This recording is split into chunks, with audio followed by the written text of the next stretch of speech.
Hey friends, welcome to the Inspire. On the 1st of July, Dhaka, the capital city of Bangladesh, witnessed terrorist attacks. In the darkness of moonlit night, around 30 people were killed. The Daily Star, a leading newspaper in Bangladesh, reported that one of the terrorists had shared a well-known Indian preacher, Dr. Zakir Naik's speech on Facebook almost a year ago. Anybody's guess? Immediately afterwards, the social media erupted in complete madness. There were rumors that terrorists had links with Zakir Naik and whatnot. Now, how could electronic media stay aloof? And that's how the media trial of Zakir Naik started. It's fact-check time. It is said that Zakir Naik has inspired the terrorists not just in Bangladesh but worldwide.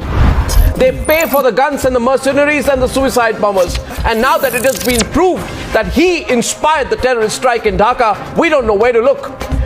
His words today inspire terrorist attacks all over the world. The ISIS module in Bangladesh was inspired by him. Correction. The Bangladeshi newspaper, the Daily Star, has clarified that it never said that the terrorists were inspired by Zakir Naik.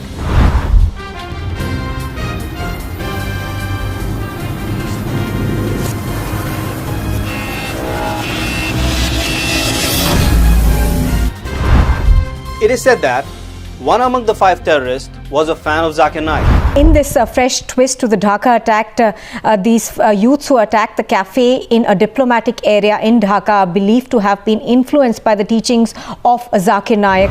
Correction. One among the 5 terrorists was one among the 14 million fans of Zakir Naik.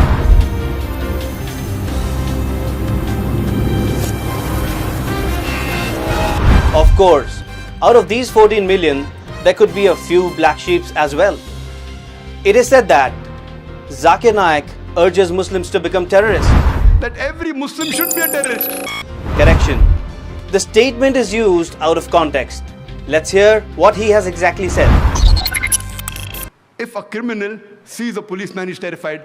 So for the criminal, the policeman is a terrorist. In this context, I say that every Muslim should be a terrorist. Whenever any criminal sees a Muslim, he should be terrified. Whenever any rapist sees a Muslim, he should be terrified. Whenever any robber sees a Muslim, he should be terrified. Whenever any anti-social element sees a Muslim, he should be terrified. That's what the Quran says in Surah Anfal, chapter number 8, verse number 60, that cause terror in the hearts of the anti-social elements. Those people who are killing wrong people, who are against humanity, Quran says, cause terror in their hearts. I know that commonly the word terrorist means terrorizing innocent human beings. In this context, no Muslim should ever terrorize any innocent human being. It is prohibited in Islam. We may find a problem with the way he spoke and the kind of example he gives, but his intention is very clear. He is nowhere instigating people to take up arms and terrorize innocent civilians. It is said that Zakir Naik supports Islamic State. The ISIS module in Bangladesh was inspired by him. Correction. Zakir Naik calls ISIS an anti-Islamic state. That these people who claim to be Islamic State of Iraq and Syria, they are killing innocent human beings. Even if they're non-Muslim, it's not allowed in the Quran. So my view is they are anti-Islamic State of Iraq and Syria. They cannot be Muslims. Muslim is a person who submits his will to Almighty God. And no Muslim will ever kill any innocent human being. So according to me, they are anti-Islamic State of Iraq and Syria. Hope that answers the question. So to conclude, we might not agree with all the views of Zakir Naik, but that does not make him a sympathizer of ISIS or any terrorist outfit for that matter.